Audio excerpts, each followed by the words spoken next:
काँग्रेस नेत्या सोनिया गांधी रुग्णालयामध्ये दाखल. दिल्लीच्या मेदांता रुग्णालयामध्ये केलं दाखल. एक छोटी शस्त्रक्रिया होणार असल्याची माहिती. मराठीला डावलणाऱ्यांना मुंबईमध्ये जागा नाही. नामफलकावरून भाजप नगरसेवक तेजिंदर सिंह तिवाना यांचा इशारा. छत्रपती संभाजीनगरमध्ये एकच घर अनधिकृत होतं का? मतीन पटेलच्या घरावर कारवाईला घाई का? इम्तियाज जलील यांचा सवाल. उपमुख्यमंत्री शिंदे ताफ्यातील गाड्या कमी करणार. ठाणे ते मुंबई इलेक्ट्रिक व्हेकलनं प्रवास करणार. महापालिकेमध्ये शस्त्र येतातच कशी? दोषी नगरसेवकांचे पद रद्द करा. आमदार अर्जुन खोतकरांची आक्रमक मागणी. कामगारांना सक्तीची सेवानिवृत्ती देणाऱ्या कंपन्यांची खैर नाही. दोषी कंपनी व्यवस्थापनांवर कारवाई करा. मंत्री आकाश फुंडकरांचे निर्देश. पाकिस्तानशी चर्चेचा मार्ग खुला ठेवावा. संघाचे सरकार्यवाह दत्तात्रय होसबळेंचं मत. पाकिस्तानसोबतची कोंडी फोडण्यासाठी जनतेशी संपर्क महत्त्वाचा. दत्तात्रय होसबळेंचं वक्तव्य. मोदींच्या सुरक्षा ताफ्यातील गाड्या घटवल्या. इलेक्ट्रिक गाड्या वाढवा. नवी गाडी खरेदी नको. पंतप्रधान मोदींची भूमिका. मोदींच्या आवाहनाला माजी केंद्रीय गृहराज्यमंत्र्यांचा प्रतिसाद. हंसराज अहिर यांचा सुरक्षा एस्कॉर्ट वाहन सोडण्याचा निर्णय. भेटीबद्दल राजकीय वावड्या उठवणं चुकीचं. भेटींमध्ये राजकीय संदर्भातून पाहणं योग्य नाही. बावनकुळेंची शरद पवार आणि सुनील तटकरेंच्या भेटीवर प्रतिक्रिया. गंभीर आरोप असताना आश्रय देणं खेदजनक. सह आरोपीला मदत करणं योग्य नाही. मंत्री बावनकुळेंची मतीन पटेलच्या घर आणि ऑफिसवरील तोडक कारवाईवर प्रतिक्रिया. आगामी सिंहस्थ कुंभमेळ्याच्या बोधचिन्हाचं आज अनावरण. फडणवीसांच्या हस्ते बोधचिन्हाचं होणार अनावरण. रेल्वे भरती आंदोलन प्रकरणाच्या सुनावणीसाठी आज राज ठाकरे ठाणे कोर्टामध्ये राहणार उपस्थित. सुनावणीकडे सर्वांचं लक्ष.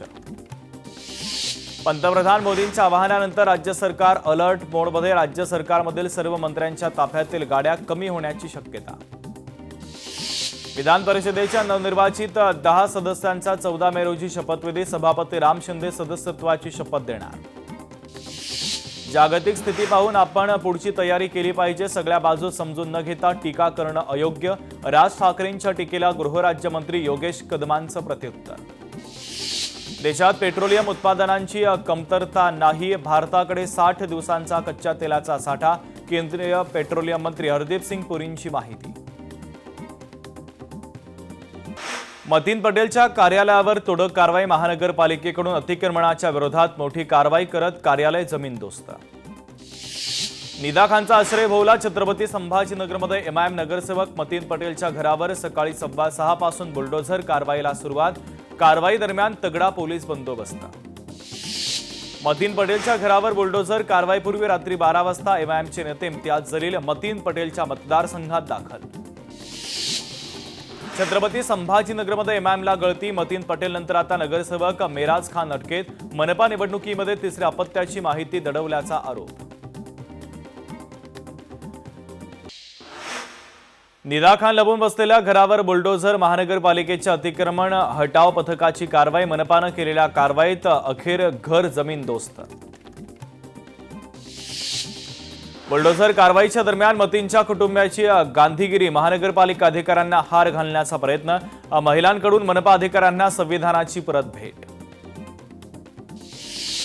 नीट पेपरफुटी प्रकरणामध्ये शुभम खैरनारला अटक. सीबीआय आरोपी शुभम खैरनारला घेऊन मुंबईमध्ये रवाना.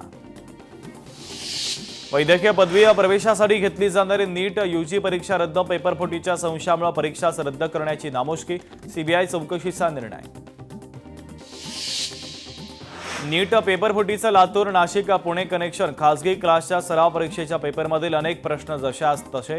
तर नीट प्रकरणामध्ये एका तक्रारीनंतर पोलिसांकडून तपास सुरू.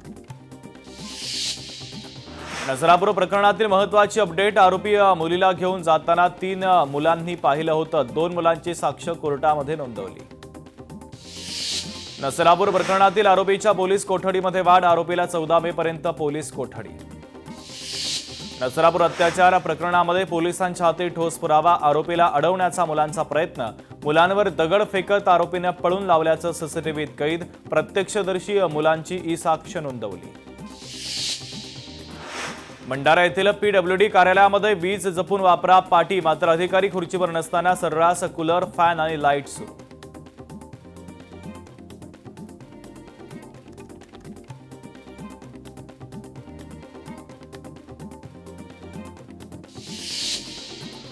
चंद्रपूरच्या उज्ज्वला सोयाम यांचा राष्ट्रीय फ्लोरेन्स नाईटलिंग पुरस्काराने सन्मान. राष्ट्रपती द्रौपदी मुर्मूंच्या हस्ते गौरव. चंद्रपूर जिल्ह्याला सलग तिसऱ्या वर्षी मिळाला हा बहुमान.